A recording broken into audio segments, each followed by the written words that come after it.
Hello everyone, this is Gary from fantastic fundas और जो हम पढ़ रहे हैं इंडियन एक्सप्रेस के न्यूज़ की समरी हमारे लिए जो रेलेवेंट है 28 अप्रैल के लिए।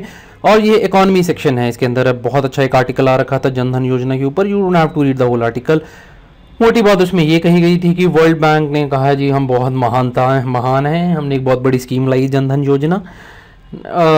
मोदी जी का कहना है कि 99% इंडियंस फाइनेंशियल इंक्लूजन में आ गए हैं, वो हम गिनीज रिकॉर्ड में भी चले गए, ऑल दैट स्टफ।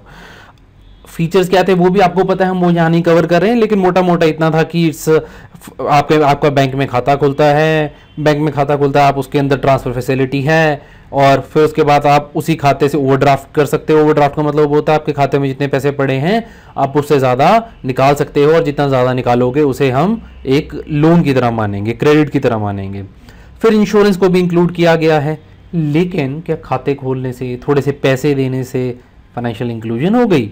ऐसा नहीं होता। हमारे पेपर का ये टॉपिक है, this is a very important topic. क्या अगर मेरे घर से बैंक 10 किलोमीटर दूर है, मेरी फाइनेंशियल इंक्लूजन हो गई? नहीं हुई। मैं साल में जाऊंगा 6 महीने में एक बार।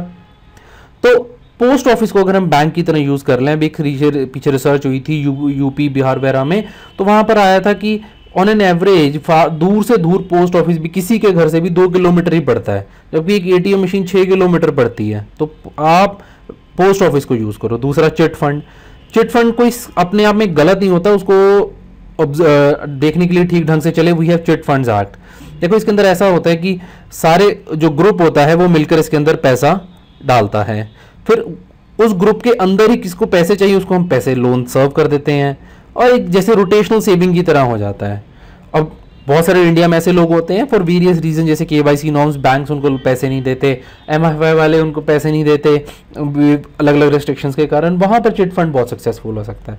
चिट फंड का मतलब ये नहीं होता जो ये मल्टी लेवल मार्केटिंग स्कीम होती है कि मेंबर बना लो, या कोई कलेक्टिव इन्वेस्टमेंट स्कीम है, सब इकट्ठे मिलकर पैसा डालेंगे और फिर पैसा कहीं लगाएंगे और फिर 100 गुना होकर 2 साल में ही कुछ हो जाएगा। ऐसा कुछ नहीं होता, it's no magic. Chit fund simply इतना ही है कि इकट्ठे मिलके पैसा, किटी पार्टी की तरह पैसा पूल किया, किसी को लोन दिया, फिर वो वापस। फिर जो शारदा फंड स्कैम हुआ था वेस्ट बंगाल में, आप उसको चिट फंड स्कैम हमें टेक्निकली नहीं कहना चाहिए, एक्चुअली उसके सिर्फ आप डूबियस स्कीम कह दो, क्योंकि चिट फंड्स तो इंडिया में चिट फंड एक्ट गवर्न कर रहे हैं। खैर, और आगे अब देखो फाइनेंशियल इंक्लूजन तब तक नहीं पॉसिबल जब तक लोगों को इंश्योरेंस ना मिले। अब हमने इंश्योरेंस तो दे दी, लेकिन इंश्योरेंस 20 किस्म की होती है, house insurance, car insurance, life insurance, what not, ठीक है। लेकिन अब इंश्योरेंस पॉलिसी इतनी कॉम्प्लेक्स होती जा रही है कि फाइनेंशियल लिटरेसी के बिना आप चुन ही नहीं सकते कौन सी इंश्योरेंस करवानी है। तो जनधन योजना जिसका पर्पस फाइनेंशियल इंक्लूजन है, जब तक वो लोगों को सिखाएगी नहीं कि भैया आपके लिए ये इंश्योरेंस इंपॉर्टेंट है, आप तब तक इसका फाइनेंशियल इंक्लूजन नहीं ढंग से कर सकते। हमारी एक राय यहाँ पर क्या है कि अगर प्रधानमंत्री जनधन योजना को लाइफ एंड एक्सीडेंट इंश्योरेंस के बियॉन्ड भी ले जाएं, ऑलरेडी कुछ चीज़ें चल रही हैं, जैसे हेल्थ राष्ट्रीय स्वास्थ्य बीमा योजना है, एग्रीकल्चर के लिए नेशनल एग्रीकल्चर इंश्योरेंस कंपनी बन रखी है, लेकिन हमें और थोड़ा इसका एम्बेट अगर वाइडन कर देते हैं इंश्योरेंस को और सिंप्लीफाई कर देते हैं, तो फाइनेंशियल इंक्लूजन ज़्यादा सक्सेसफुल हो जाएगी। That was it for this. आपको अच्छा लगे प्लीज़ लाइक कीजिए, शेयर कीजिए और सब्सक्राइब कर सकते हैं आप हमारे चैनल को। And if you have any suggestions please नीचे कमेंट सेक्शन में डाल दीजिए। Thank you for watching.